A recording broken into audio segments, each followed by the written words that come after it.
Welcome back to another episode of Sports Curious, and we are talking about the best holiday in the month of May, not Memorial Day, but yes, Mother's Day, because your mom is the reason you're here.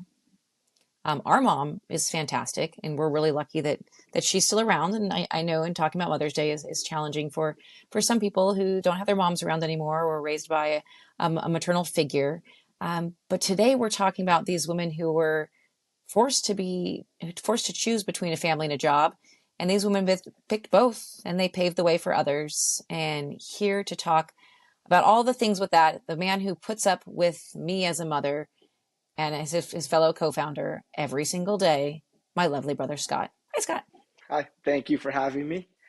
And happy birthday to last night's game's favorite mother, you. Well, thank you, thank And you, and and to our and mother, go Dawn, ahead. who I assume will figure out how to listen to this podcast someday. She will if you turn it on for her. She will listen to it. Hi, mom. Yeah, hi mom. And then to Uncle. That's Scott's name in our household is just flat out Uncle. It's good enough for me. He used to call you Uncle Sock. Do you remember that? Yeah, I think our relationship's really advanced since then. So You're no longer Uncle Sock. no, You've improved. But maybe we could get you like a Bomba Steel or something like that with being Uncle Sock. I like it. I need some royalties from that.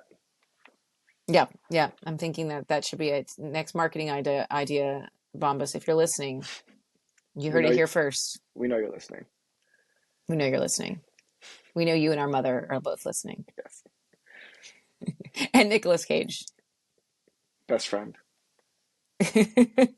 Scott's BFF.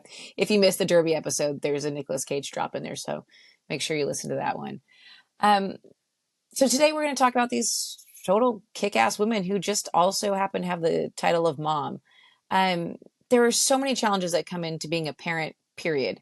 And when you throw in being a professional athlete and being a mom, and obviously carrying a baby for 9 months, and you have to be physically fit, right? Your body requires that for your job, and it adds in a whole layer of challenges. Um, I guess we'll kind of let's talk about some of this stuff and talk about some of the challenges that some of these athletes have gone through, and stories people may not be aware of, like athletes who have to hide their pregnancies. And I don't know how they do that. It's absolutely incredible that these women can, be pregnant, still go out there and compete at a high level. Like, I don't know, do you recall the story about Skylar Diggins Smith, Hmm. the WNBA player who she hid her pregnancy for an entire season It's incredible. and was an all-star that year too. So Hmm. she was going through so much off the court and still managed to go out there and just put on a show. And you're so exhausted, but I guess there is an extra level of motivation of like I can do this. You go to a whole new level and depth that you didn't know existed, but man, you're exhausted because you're growing a human, which is pretty incredible that half the world cannot do that. And you're able to do that. And so yeah, that was a really, to me, was a really sad story, because not only that did she hide her pregnancy, she was an all-star, but then when she came back, there was all this judgment on her because she had to take off 2 months, a whole 2 months, everybody, watch out, world, because she had postpartum depression. And people gave her so much crap for that. And it just absolutely insane. And I guess you never really know what anyone's going through. When you see these celebrities and athletes in the news, and if they're having a bad game, they get criticized online, but they could, be pregnant or just had a baby and you have no clue. And Right. Well, and you're not a, I go was going ahead. to say, and she made it, her story made a ton of progress with the WNBA. Based on that, they ended up changing their policies for pregnancy and paternity leave, which went from It's, half their salary to a full salary for the year. So, isn't that crazy to hmm think you have these elite athletes and there aren't that many of them in the world, um, that you, I mean, granted, there's a lot of offices and a lot of businesses that don't pay any maternity leave at all. So I hmm get that too. But I mean, it's just incredible to think that the scrutiny that they go through, the fact that you're not even allowed to do anything athletic for 6 weeks after you have a baby. Your body is, your organs are moved all over the place. It's kind of weird, but your organs move to make place for a baby.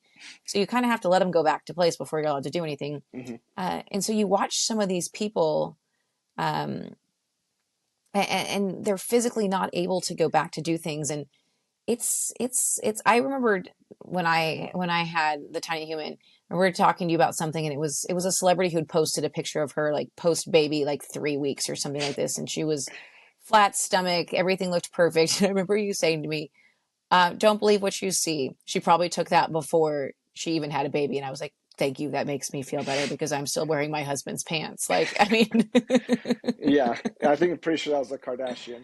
So it, you know it that was, they it were was, well thought out.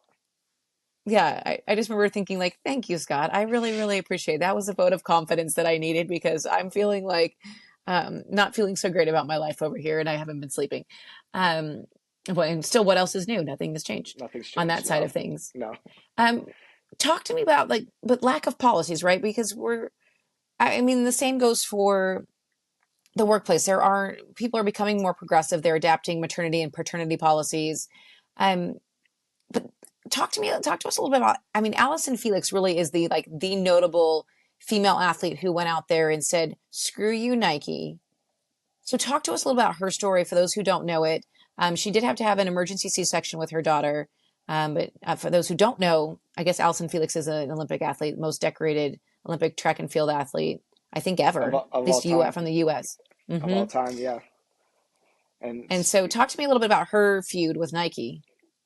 and it's really bizarre to think about. Before she did anything, there was no policy. These athletes were just kind of out there on their own, and she went out there, decided to be a trailblazer, shake things up during her pregnancy because Nike had clauses that they could reduce pay for performance if they're not meeting performance goals. So obviously, if you're pregnant, you're probably not meeting your performance goals and winning 100-meter races, 200-meter races while carrying a child.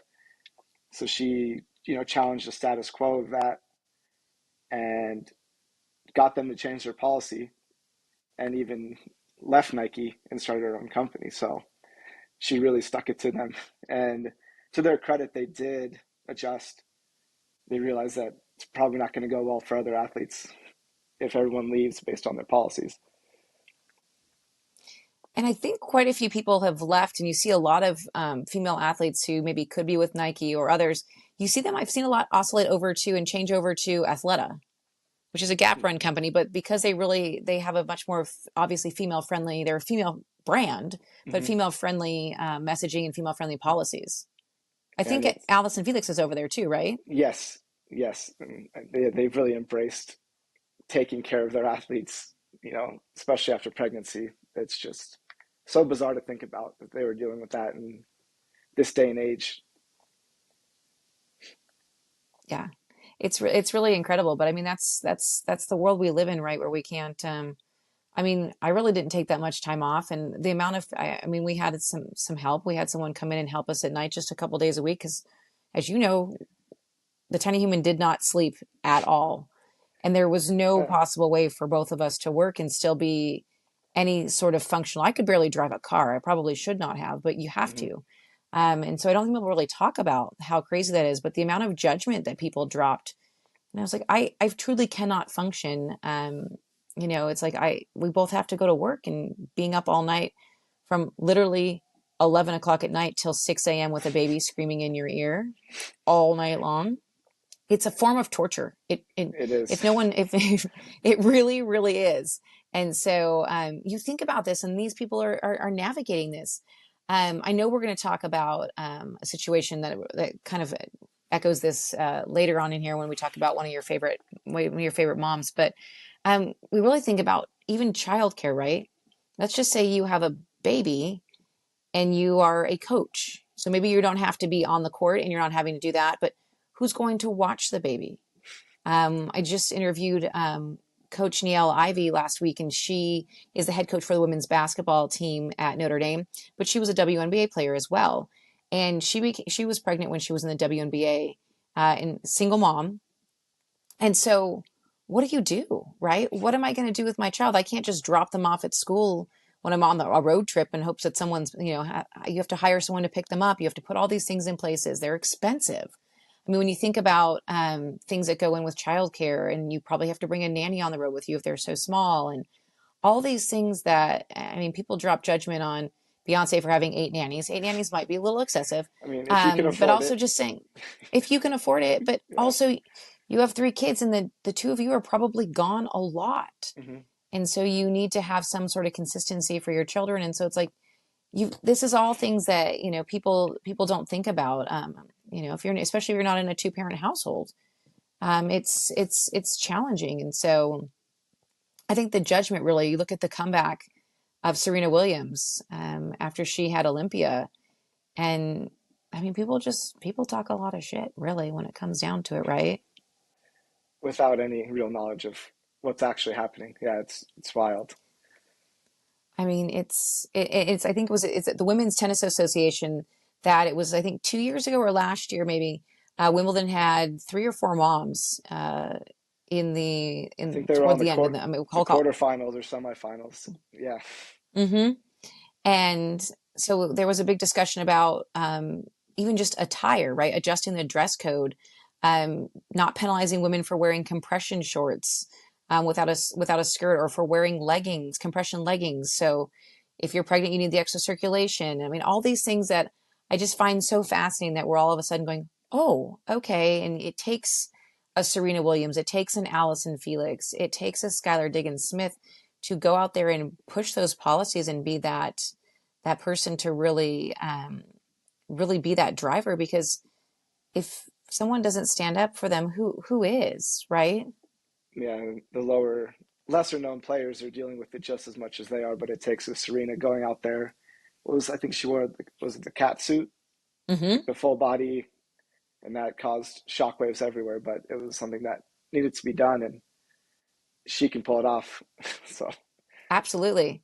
Absolutely. And you think about, Serena has the resources. Maybe she makes a lot of money when she wins. She has all the endorsements, but someone coming up through the WTA system, the tennis system, may not have those things. And so, it's really incredible to see how you can make a change, you can make a difference. And I say that to say that we're not just talking about athletes, we're talking about in your office, within your however, wherever your workplace.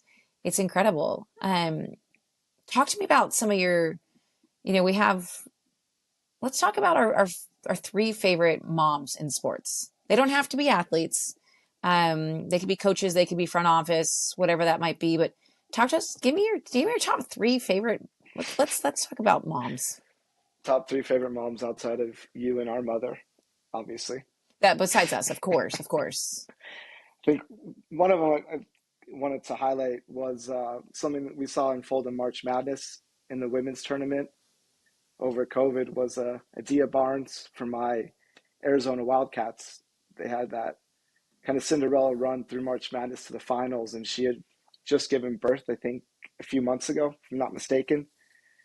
And she was having to pump before games during halftime for her kid who was in the stands. And they even made her choose between bringing her child on the road or another coach to count against the traveling party. So Hmm. that was one of the more highly publicized kind of pregnancies we've seen in a while. I mean, that goes back to, I mean, she can't just bring the baby. She's then going to have to probably cut out another staff member, because she's Mm-hmm. going to have to bring along grandma or someone, dad, someone to watch the baby, because she physically cannot do all the things. And so you just look at these sort of archaic rules in place of, does the 3-month-old really need to count as a member of the traveling party? I mean, It's not making much it's impact on the fascinating. game. No, she's not drawing No, it's out of bounds fascinating. plays.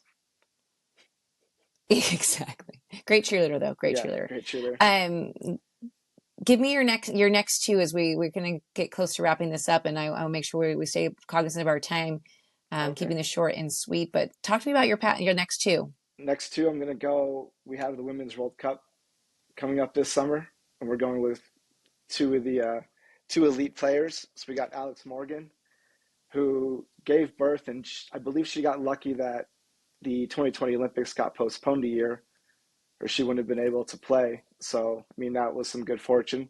So she came back and she's playing at an elite level. And then we also have Julie Ertz coming back off pregnancy in the recent months. She's back on the squad. Some of you may know her husband, Zach Ertz, tight end for the Cardinals. So they're both back, both mothers. And like you, I think you're going to be traveling as a mother to Australia. So Hmm. they've got a long trip ahead of them. I think I will trade Julie Ertz for like a 3 month old versus a 4.5 year old on that flight to Australia. I am dreading that, but it'll be fun. It'll look good on Instagram, right? Absolutely, minus the 12 hours of crying. Yeah, Yeah, the four flights to get to where we need to be, and I think one's 16 hours. So send your prayers in July. Um, I want to talk about one that she just announced her pregnancy. Um, Agent Nicole Lynn, who we love around here, she went to University of Oklahoma's law school. She was the lead agent for the biggest deal in NFL history for 4 days. But led a all woman team for Jalen Hurts, who is the quarterback for the Philadelphia Eagles, had a massive, massive contract. And she just announced that she's expecting in July. So she's been in the thick of it as she's going through her pregnancy. And like, kudos to you, Nicole. And I think that is really, really awesome.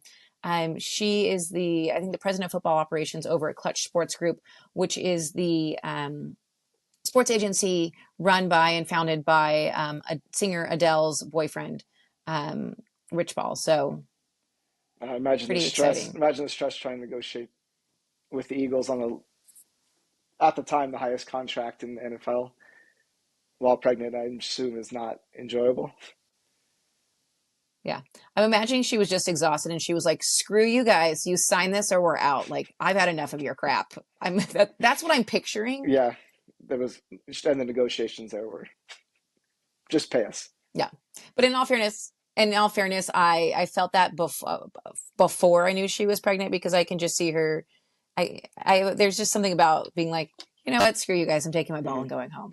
Um, so I mean, he was shoppable. He could have gone a lot of different places, but just an incredible group of women. I mean, there are so many more that we did not talk about today. Um, and I mean, keep an eye out, keep supporting these women, keep supporting women's sports, because all of this together, it's a huge ripple effect, right? As we continue to see these things change in sports, they change in society.